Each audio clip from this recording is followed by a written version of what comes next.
Olá, tudo bem com você? Eu sou Ana Rício e adoro fazer pão de fermentação natural. Se você está aqui, é porque você também gosta, não é mesmo?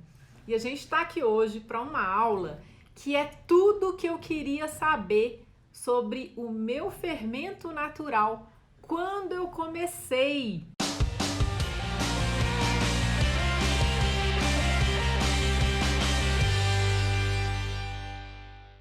É isso aí, a gente vai falar sobre esse atalho tão importante no caminho do pão de fermentação natural. E esse atalho é o seguinte: nós vamos falar aqui hoje sobre tudo o que eu queria saber quando eu comecei a cuidar do meu fermento natural. É isso aí. E sabe por quê? Porque a gente precisa conhecer o nosso fermento antes de qualquer coisa, né? Para isso, a gente vai começar a entender uma coisa básica. O que é o fermento natural? Fermento natural. Primeira coisa que você precisa saber. Fermento natural é uma colônia, uma comunidade de seres vivos, tá? Ele é chamado de levain, de sourdough, massa madre, pasta madre, massa azeda. São todos os nomes para a mesma coisa, tá? E seres vivos vivem lá dentro de forma simbiótica, ou seja, colaborativa, tá? E o que acontece? Quem que são esses seres vivos? Eu chamo eles de galerinha do levain. Essa galerinha do levain é composta por bactérias acidoláticas, que são bactérias do bem, e leveduras selvagens, que estão presentes no ambiente, estão presentes na farinha, na água, tá? E essas bactérias e leveduras convivem de forma harmônica dentro do potinho do levain, dentro ali daquela mistura de água e farinha.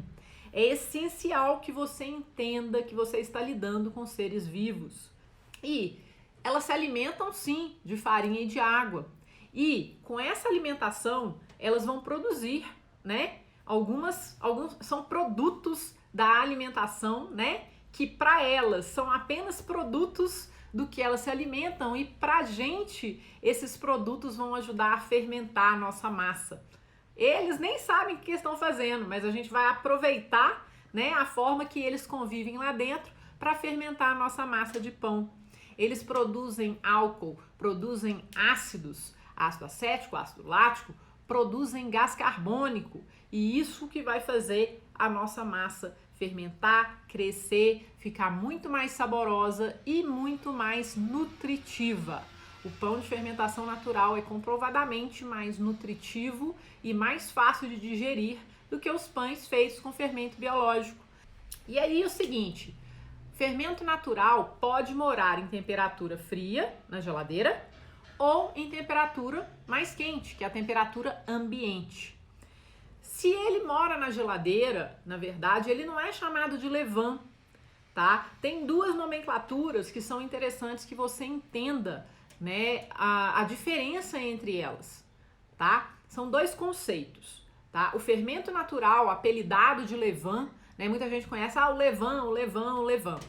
Na verdade, ele tem dois estados. Um estado a gente chama de starter, tá?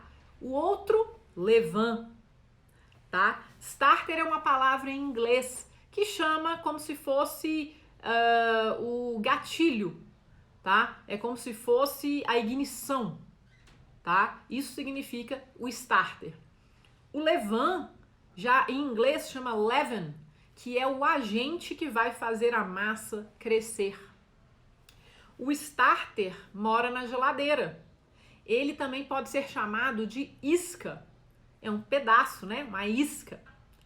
Ele é alimentado sempre na mesma proporção, para ficar mais fácil, tá? Então, se você alimenta o seu starter na proporção 1, 2, 3, ou 1, 1, 1, ou 1, 2, 2, pode continuar alimentando ele sempre nessa proporção, para facilitar a sua vida.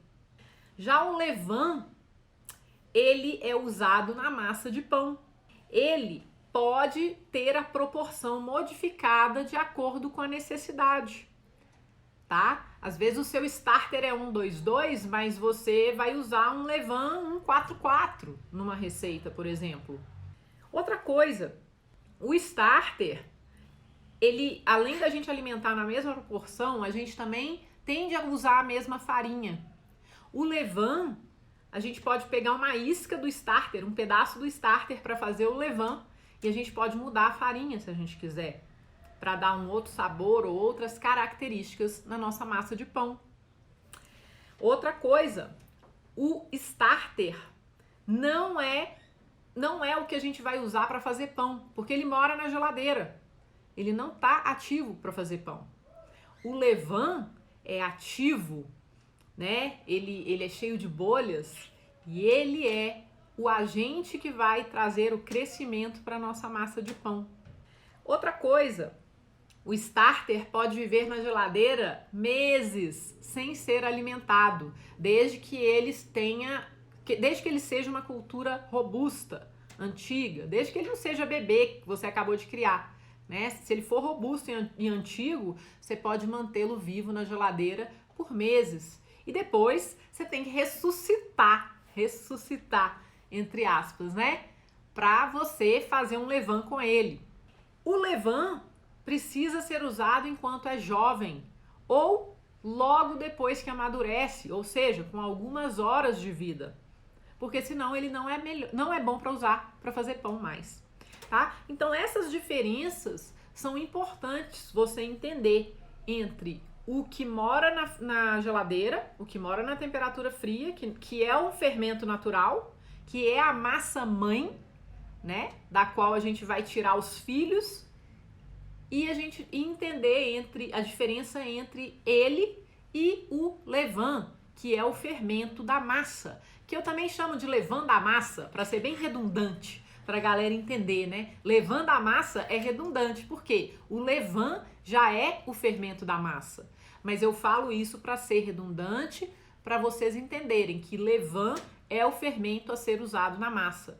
O starter é o fermento natural mãe, é aquele que fica ali de reserva na geladeira e que ele quase não muda, né? Você não precisa mudar ele, é só cuidar dele, manter ele alimentado de vez em quando, para ele sempre estar lá mais disponível para você criar o levain com ele, tá? Entendido isso, mais uma informação sobre o fermento natural.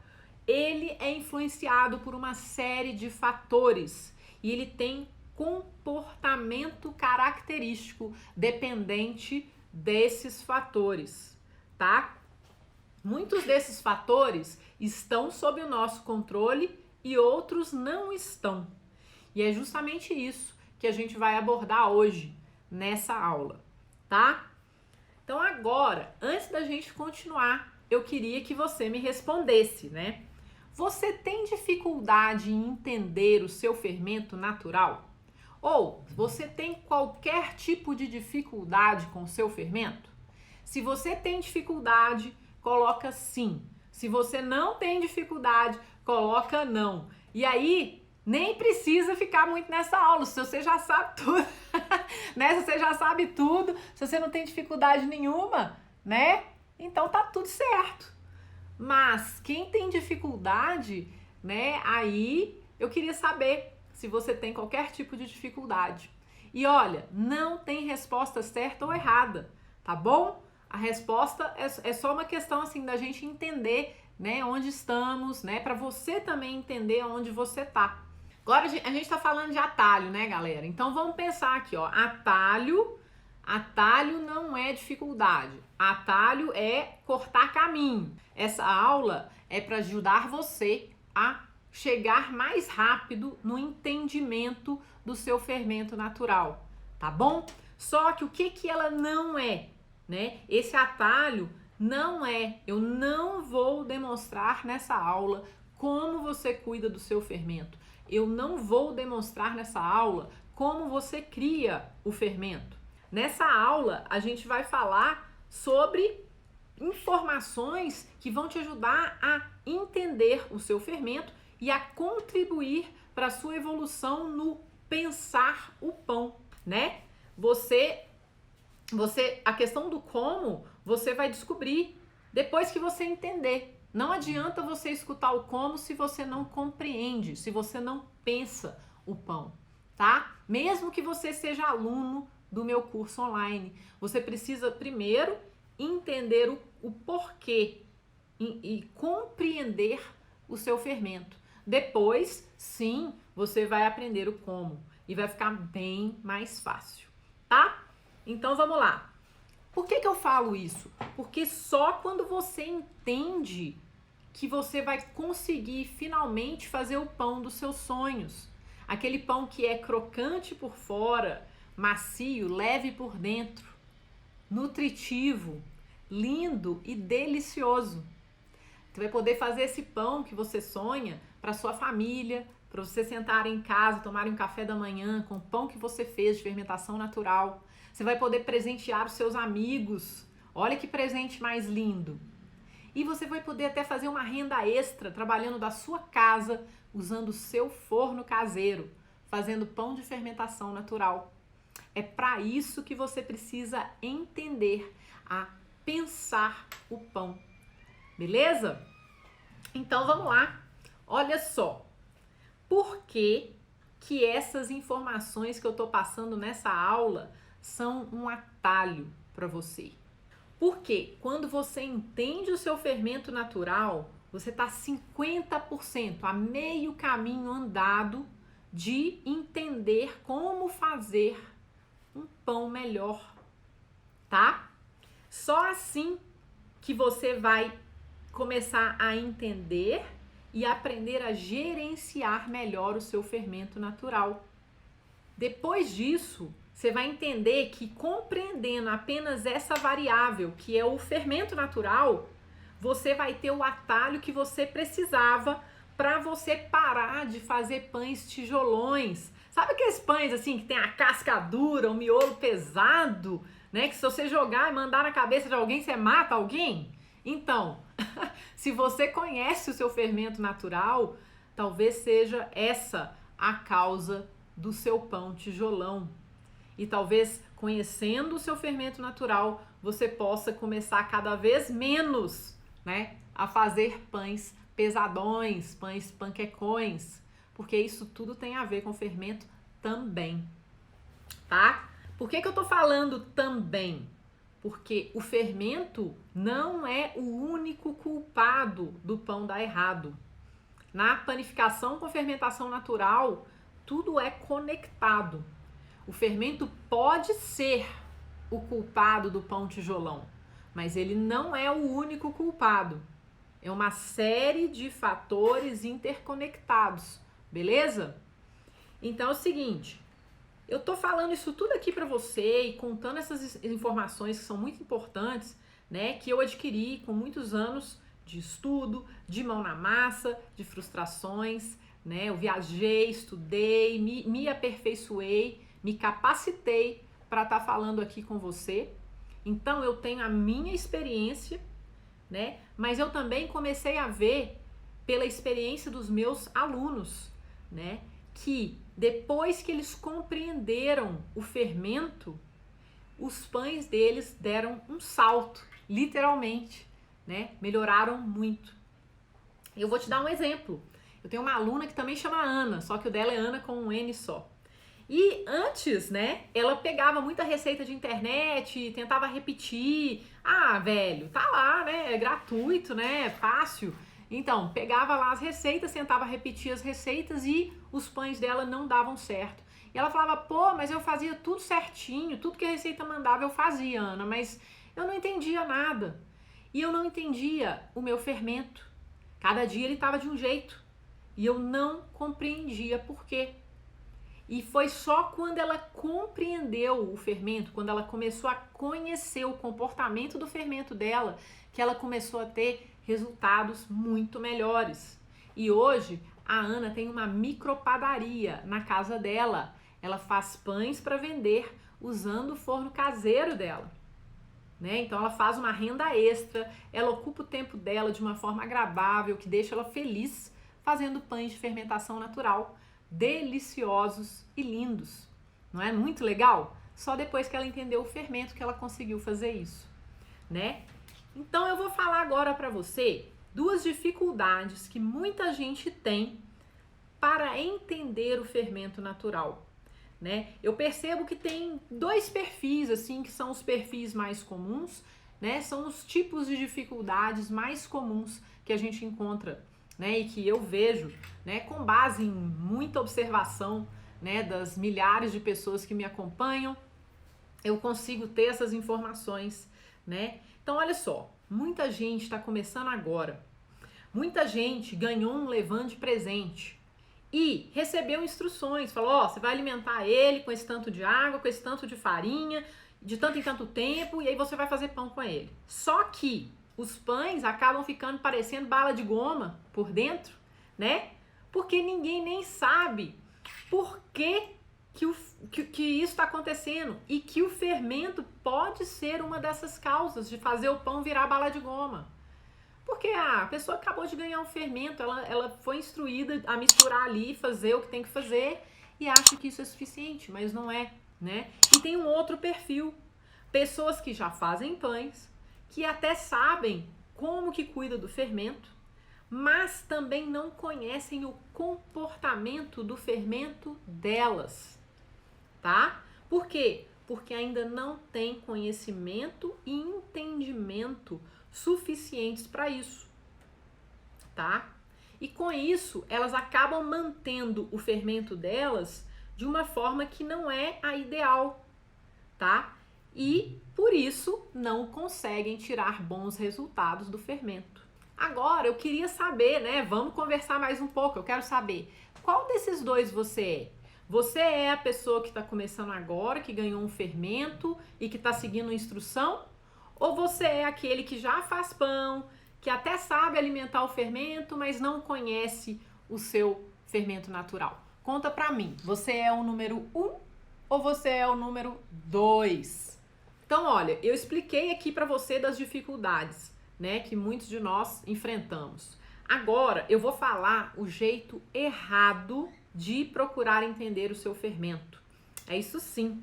Muitas pessoas acham que seguir receita de internet, receita de YouTube, sem entender por que as coisas acontecem, vai resolver a vida e garantir aquele pão dos nossos sonhos, né? Mas, se você tá aqui até agora, se você tá aqui todo dia me acompanhando, você sabe, ou então pelo menos desconfia, que para aprender a cuidar do fermento natural, não é só ficar seguindo receita de internet, não é mesmo? Então, você quer aprender muito mais e é por isso que você está aqui, né? Você sabe que seguir receita não adianta se você não conhece o comportamento do seu fermento, não é? Então agora eu vou explicar para você o que esse atalho não é, tá? Nessa aula, né, como eu falei, eu não vou te ensinar a cuidar do fermento. É muito mais do que isso. Eu vou te ensinar agora o jeito certo de entender o seu fermento. Procura conhecer as características dele antes e depois você vai conseguir compreender os fatores que afetam o seu fermento, tá? Então você vai conhecer as características antes e depois, então, você vai ter condição de compreender os fatores que vão afetar o seu fermento. É conhecendo o seu fermento que você vai saber do que ele gosta e do que ele não gosta. E só então você vai conseguir fazer pães de fermentação natural, crocantes, leves, nutritivos e lindos, do jeito que você sonha. Se você não conhecer o comportamento do seu fermento, você vai ficar assim, muito tempo frustrado, como eu. Eu fiquei anos frustrada, porque eu ficava assim, eu tenho que fazer isso, tenho que alimentar, colocar esse tanto de farinha, colocar esse tanto de água, esperar tanto tempo, fazer de novo. Eu não conhecia o comportamento do meu fermento. E isso trouxe para mim alguns anos de frustração, o que pode acontecer com você também, né? E isso pode impedir, sim, que você faça o pão dos seus sonhos, mesmo que você tenha a melhor técnica do mundo. Vamos dizer que você sabe exatamente como dobrar o pão, como fazer modelagem, como fazer tudo isso, você sabe, você tem a técnica. Mas se você não conhecer o seu fermento, você não vai conseguir fazer tudo o que você precisa para ter um bom resultado, tá? É conhecendo o seu fermento que você vai ter um entendimento muito maior das variáveis que você vai poder modificar.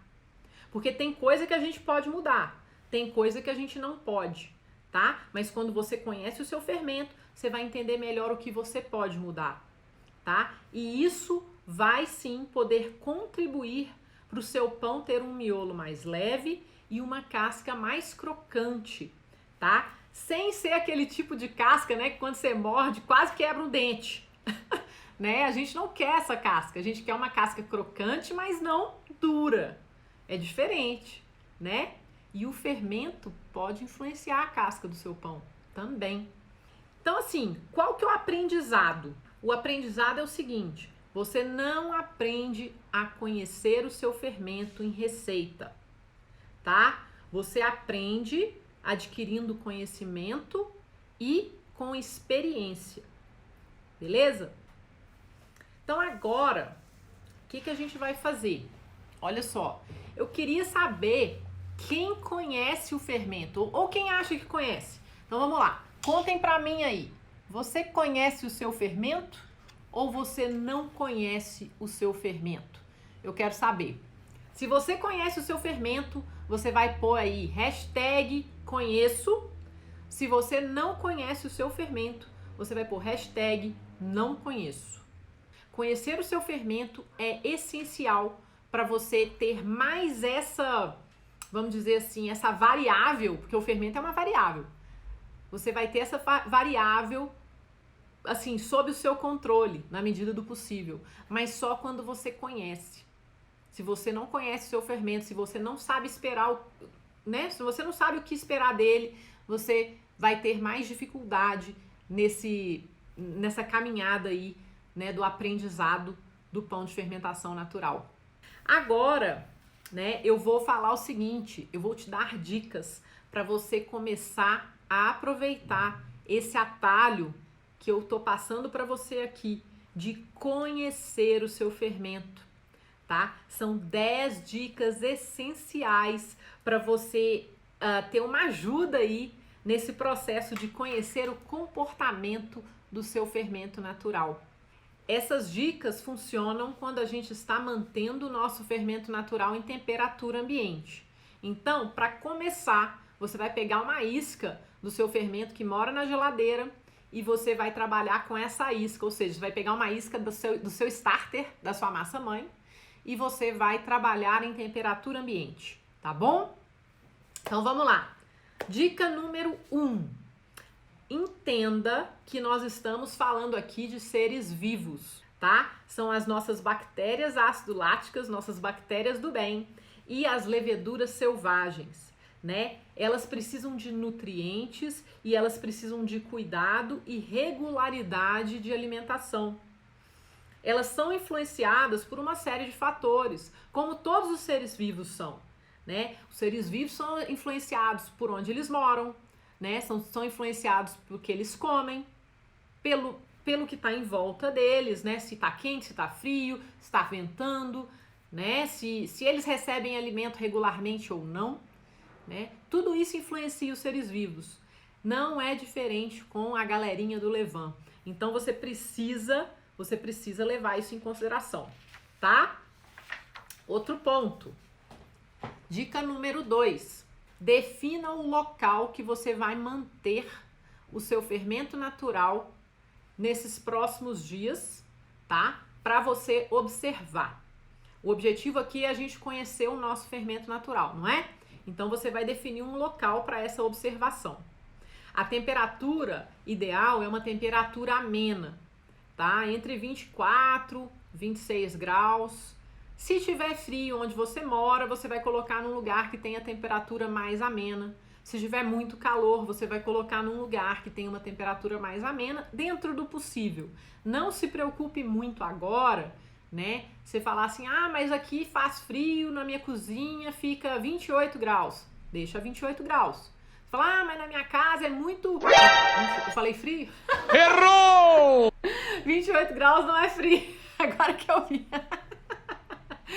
Não, olha só, pera aí. Se tá frio, se tá lá 20 graus, 21 graus, beleza, coloca num lugar que tá lá 20, 21 graus. Se tá muito quente, 28, 29 graus, tenta, deixa. É o jeito e é a sua realidade. Então você vai observar o seu fermento natural nessa temperatura.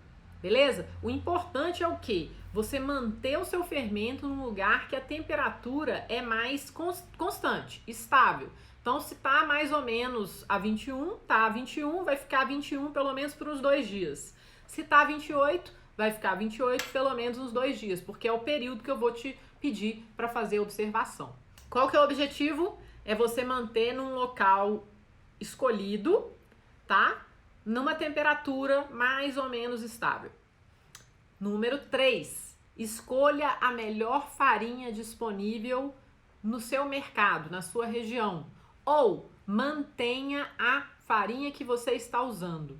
O objetivo agora não é ficar trocando de farinha. Você vai escolher a farinha que você acha que é a melhor para ele nesse momento e você vai usar para alimentar nesse período de observação, tá?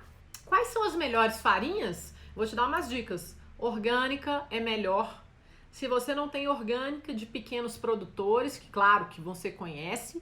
Se você não tem acesso a elas, farinhas de marcas de boa reputação, tá? E que você saiba que o seu fermento pode gostar, né? Tô falando aqui para pessoas que já têm o fermento natural. Se você vai criar do zero, essa aula ainda não é para você, mas é importante você já saber, né, como observar e como conhecer o seu fermento.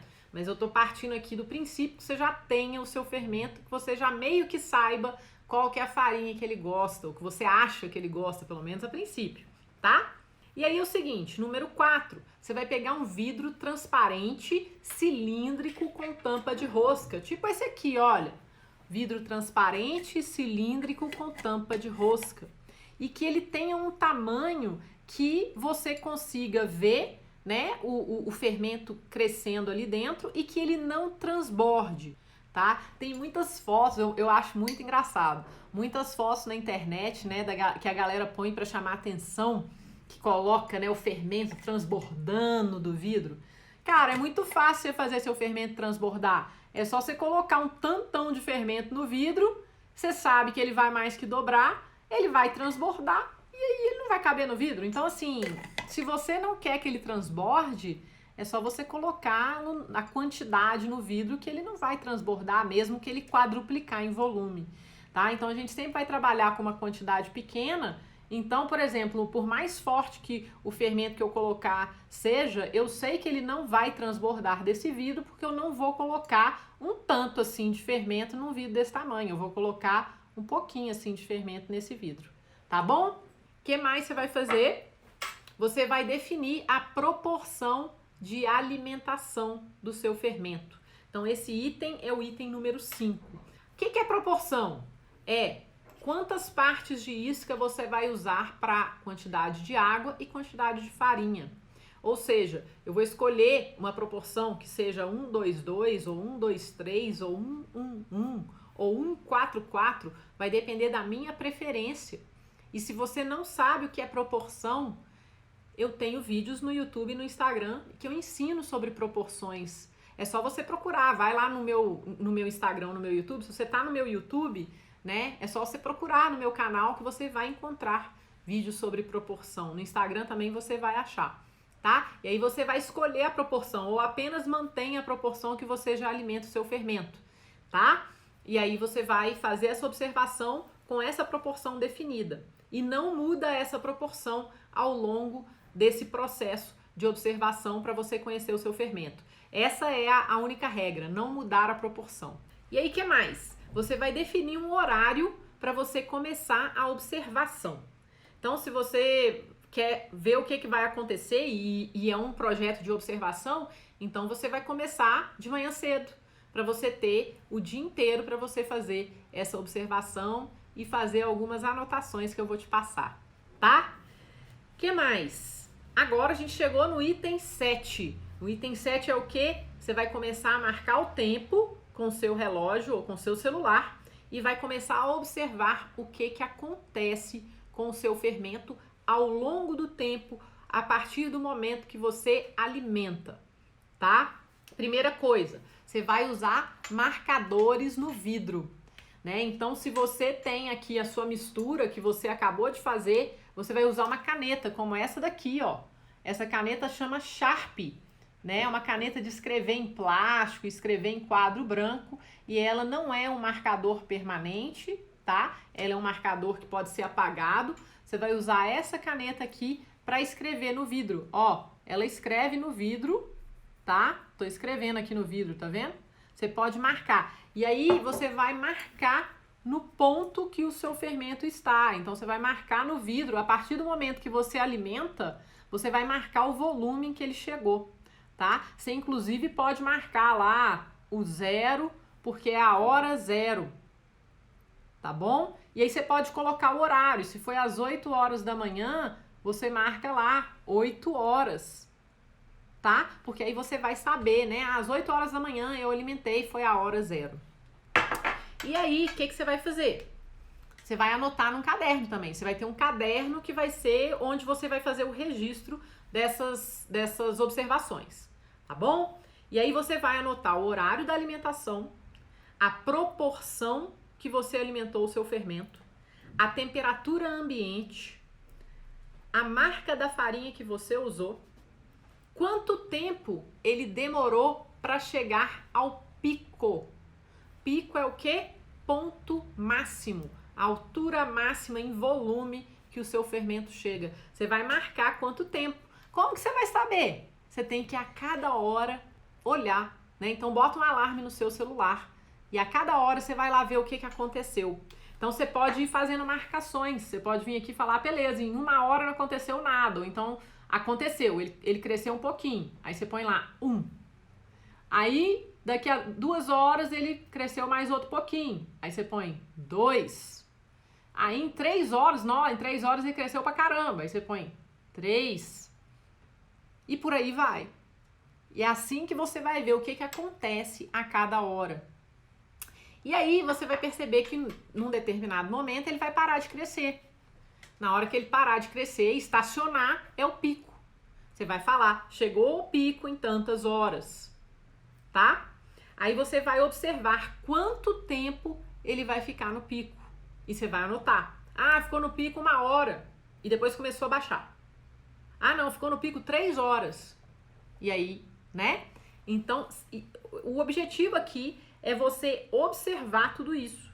E aí você vai observar quando ele começou a cair também, tá? E até onde ele foi quando ele começou a cair. Então você pode esperar algumas horinhas ali e ver, olha, ele caiu e estacionou. Nesse momento, quando ele para de cair, você vai fazer o quê? Você vai alimentar novamente. Você vai pegar uma parte dele, você vai pegar uma isca dele, o resto você vai descartar. Então, se você começou a trabalhar com 20 gramas de isca, você vai pegar 20 gramas de isca, o resto você joga fora ou coloca lá na sua massa mãe, né? Se você tá usando a mesma farinha e tudo, não tem problema. Você vai pegar aquele descarte, colocar lá na massa mãe que mora na geladeira, para dar uma comidinha para ela. E você vai pegar essas 20 gramas de isca, que é o que você resolveu trabalhar. Vamos supor que você está trabalhando na proporção 1, 2, 2. Então, você tem 20 gramas da isca. Aí você vai usar 40 de água e 40 de farinha.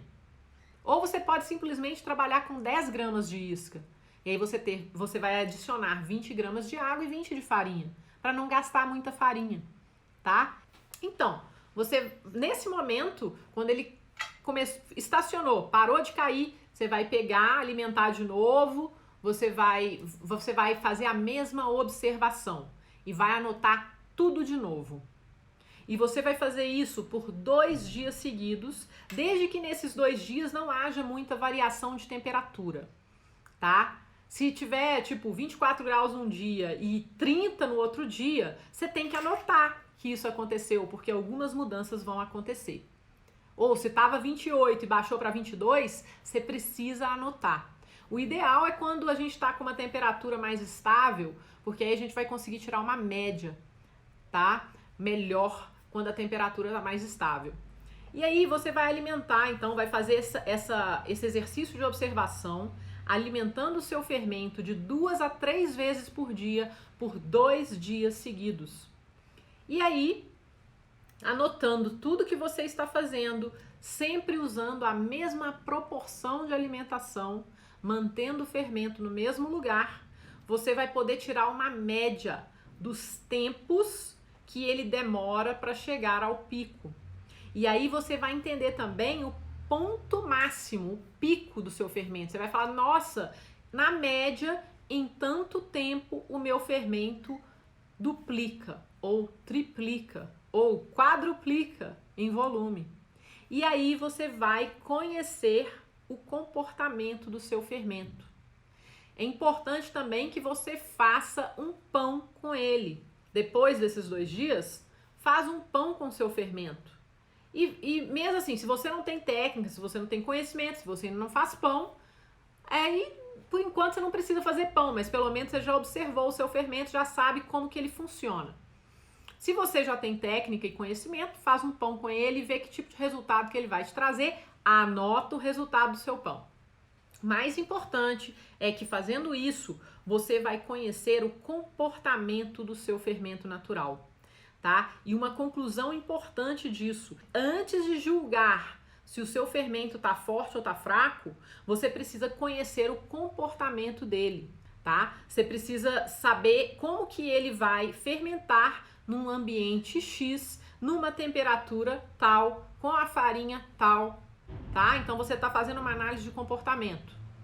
Outra conclusão importante: fermento forte não é apenas aquele que duplica ou triplica em volume, tá? O tempo que ele demora para duplicar ou triplicar ou chegar ao pico máximo de volume é mais importante do que se ele apenas duplica ou triplica. Exemplo: se o seu fermento está numa proporção 1, 2, 3, ele precisa duplicar ou triplicar em volume numa temperatura de mais ou menos 25 graus em mais ou menos 5 horas. Mais ou menos, pode ser um pouco menos, pode ser um pouco mais. Se o seu fermento na proporção 1, 2, 3 chega ao pico na temperatura de 25 graus em 14 horas, ele não tá muito legal, tá? Então, olha, o tempo vai ajudar você a determinar se ele tá forte ou fraco. Mas para você saber isso, você precisa entender o comportamento dele. Nós estamos agora falando de comportamento. Conheça o seu fermento para que você então possa fazer ajustes caso necessário. Aí você vai falar assim: como que eu vou saber se eu preciso fazer ajuste ou não? O mais importante, o que importa é o seguinte: o seu fermento tem que cumprir a função dele. A função do seu fermento natural é te ajudar a fazer bons pães. Se o seu fermento te ajuda a fazer bons pães, ele está cumprindo a função. Se os seus pães ficam péssimos, de duas uma: ou você não tem técnica, está seguindo receita sem ter técnica, conhecimento e entendimento, ou se você tem e segue um método, segue o método bonitinho, tem conhecimento, aí o seu fermento pode estar fraco. E aí você vai precisar fazer alguma coisa, tá? Valeu demais! E é isso por agora. Um beijo! Tchau!